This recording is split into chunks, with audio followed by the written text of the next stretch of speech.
नहीं है। आप लोगों की नींद तभी क्यों टूटती है संजीव चौरसिया जी, जब सरकार से आप बाहर हो जाते हैं? आप लोग जब नीतीश कुमार के साथ थे, अभी 10 दिन पहले तक की मैं बात करूं, कितने फीसदी मंत्री दागदार थे? आप लोगों की नींद हमेशा देर से क्यों टूटती है? मैं बताती हूँ, आप नहीं बताएंगे ना सर, मैं बताती हूँ 64%, 50% से ज्यादा लोगों के ऊपर गंभीर आरोप थे। मैं इस बात को तथ्यपूर्वक कह सकता हूं कि पॉलिटिकल केसेस का, क्रिमिनल केसेस का, दोनों का डायमेंशंस अलग अलग हो सकते हैं। हाँ। जो पॉलिटिकल केसेस के इंटेंशनली अलग अलग प्रकार से होते हैं, उसके आप न्याय की प्रक्रिया देखिए। और जो क्रिमिनल केसेस होते हैं, जो संगीन मामले होते हैं, उन धाराओं पे तो कुछ नहीं था, ऐसे प्रकार के किसी पे नहीं था। पर आज वर्तमान परिप्रेक्ष्य यही तो बात है ना, जितने भी दागदार होते हैं उनको सही ठहराने की कोशिश की जाती है। जमा खान को जानते हैं आप संजीव चौरसिया जी? जी बताइए। 24 केस है उनके ऊपर। तो आज हर विषय पर संज्ञान लेकर इस बातों पर कहा भी गया है कि जब कोर्ट में सरेंडर की बात थी, न्यायालय प्रक्रिया को धत्ता दिखाते हुए किया गया है। यह सबसे बड़ा प्रश्न है। कार्तिकेय जी के मामले पे जो सरेंडर करने का मामला था, उसमें क्या हुआ?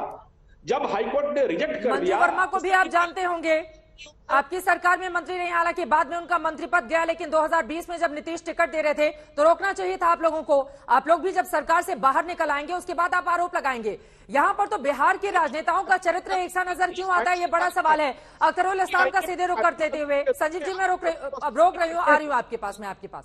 अख्तरुल इस्लाम साहब, मतलब बिहार में ऐसी बाहर दिखेगी क्या नीतीश सरकार के साथ? आपके 17 में से 15 लोग दागदार हैं, और इस शख्स जिसको आपने कानून मंत्री का ओहदा दे दिया है, क्या आप लोगों को जानकारी नहीं थी कि अपहरण जैसे गंभीर आरोप लगे हैं इसके ऊपर? ऐसे में नया बिहार बनाएंगे आप? ऐसे में आप तेजस्वी यादव को आगे का नेता प्रोजेक्ट करेंगे बिहार के लिए? इतने गंभीर आरोपों में वांछित एक व्यक्ति, और उसको इतना बड़ा ओहदा दे दिया जाता है, कानून मंत्री बना दिया जाता है, जो अपहरण करता है, जिसके ऊपर इतने गंभीर आरोप लगे होते हैं।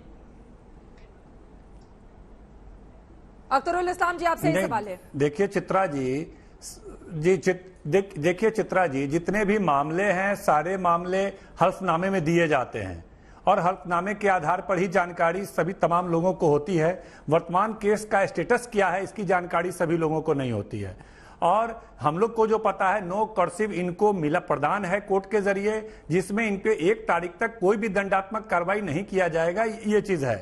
और जहां तक Bharatiya Janata party press conference कर रहे हैं पिछली सरकार की, एक second sir, to the point, ये चीज कब आई कि 1 तारीख तक ये सरेंडर नहीं कर सकते, इनको छूट है? ये कौन सी तारीख में इस बात की जानकारी सामने आई है? कब ऑर्डर पास हुआ इसको लेकर?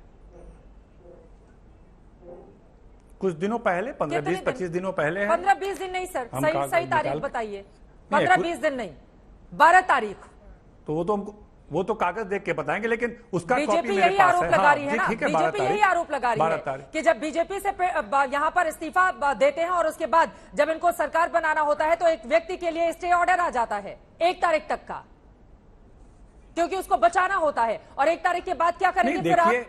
जब वो व्यक्ति सरेंडर करने के लिए जाएगा, बिहार का कानून मंत्री जब 1 तारीख के बाद सरेंडर करने के लिए जाएगा, तो क्या वो पद पर बना रहेगा अख्तरुल इस्लाम जी? नहीं, देखिए पूरी बातों पे पार्टी की नजर है, सरकार की नजर है। और यह बता दें स्पष्ट रूप से, नीतीश कुमार जी की सरकार कुशल नेतृत्व की सरकार है, और तेजस्वी यादव दृढ़ इच्छा शक्ति वाले व्यक्ति हैं। किसी भी इस तरह के कृत्य को वो बर्दाश्त नहीं करेंगे जिससे सरकार की, पार्टी की छवि पे धक्का पहुंचे। और कोई भी हो, हमारी पार्टी सरकार बनते ही निर्देश जारी किया है पूरे बिहार में कि किसी भी कार्यकर्ता नेता के द्वारा कोई भी कृत्य बर्दाश्त नहीं किया जाएगा। आपको आईना नहीं दिखाए तो सर आप लोगों की नींद टूटेगी नहीं। अपराध के मामले में जरा देख लीजिए, आपको नहीं जानकारी होगी ना। अख्तरुल इस्लाम साहब, आपको नहीं जानकारी होगी, इसलिए सुनिए ना सर, एक सेकंड में आपकी जानकारी के लिए आपकी जानकारी बढ़ा देती हूँ ना सर, आपकी जानकारी कार्तिकेय सिंह के मामले में बढ़ा देती हूँ। आप देखिए आईपीसी की कौन कौन सी धाराएं लगी हैं। 363 धारा अपहरण का आरोप, अधिकतम 7 साल की जेल का सजा का प्रावधान है। 364 में हत्या के नियत से अपहरण, 7 साल तक जेल और आजीवन कारावास हो सकता है इसमें। धारा 365 कैद करने के लिए अपहरण, अधिकतम 7 साल तक की जेल हो सकती है। आपको जानकारी नहीं होगी, इसलिए मीडिया का तो ये धर्म है ना कि आईना दिखाया जाए आप लोगों को। ये तो हलफनामे में दिया होगा ना, आपको जानकारी नहीं थी इस बाबत? एक बात चित्रा जी मेरी भी सुन लीजिए।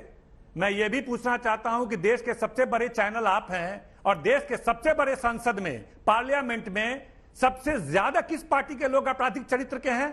100 सांसद आपराधिक चरित्र केवल भाजपा के हैं। 64 ऐसे सांसद हैं जिसपे गंभीर धाराएं तो नई नवेली सरकार बनी है, अपने बारे में पहले देख लीजिए। अभी पिछली सरकार नीतीश कुमार जी की सरकार थी, बड़ी लकीर खींच देते, पिछली नीतीश कुमार बिहार को देखकर सीखे संसद क्यों नहीं बताया आपने? पिछली नीतीश कुमार जी की सरकार थी। सर, आरजेडी में पूरे आरजेडी में आपके पास कानून मंत्री लायक कोई ऐसा चेहरा नहीं है जिसके ऊपर दाग नहीं हो, और एक दागी व्यक्ति के दाग को आप अच्छा बता रहे हैं कि मेरे ऊपर ये दाग है तो अच्छे हैं। नहीं, हम नहीं, मैं ये कभी कतई नहीं कह रहा हूं। मैं ये कह रहा हूं सारा मामला हमारी पार्टी, हमारी सरकार देख रही है। थोड़ा भी उस तरह का महसूस होगा तो पार्टी उस पर उचित कदम उठाएगी। लेकिन मैं एक बात साफ कह देना, पिछली सरकार थी, पहले क्यों नहीं किया गया? एक सेकंड सर, भाजपा के आलोक रंजन मंत्री थे, आपकी नई नवेली सरकार बनी है, मैं लौटूंगी उस पर, अभी 1 घंटे तक चर्चा है। आप अभी अपने इस मंत्री पर रहिए जिसको कानून मंत्री बना दिया है, और कानून मंत्री बना करके जितने भी दागी हैं सबके दाग को हटाने के लिए चाल चली गई है आरजेडी की ओर से। क्यों नहीं माना जाए इस बात को? क्यों नहीं माना जाए इस बात को? आप लोगों ने बिहार की जनता को क्या समझ के रखा हुआ है? अनंत सिंह से कनेक्शन है इसलिए बचा रहे हैं आप इस व्यक्ति को? नहीं, बिल्कुल नहीं। हमारा यह मानना है कि पिछली भी सरकार थी और हमने देखा नीरज बबलू पे कई गंभीर आरोप थे, प्रमोद कुमार पे कई गंभीर आरोप थे, सुभाष सिंह मंत्री थे, कई आरोप थे, सब भाजपा के मंत्री थे, आलोक रंजन थे, कई गंभीर आरोप थे। तब कोई न मीडिया बोल रहा था, न भारतीय जनता पार्टी बोल रहा था।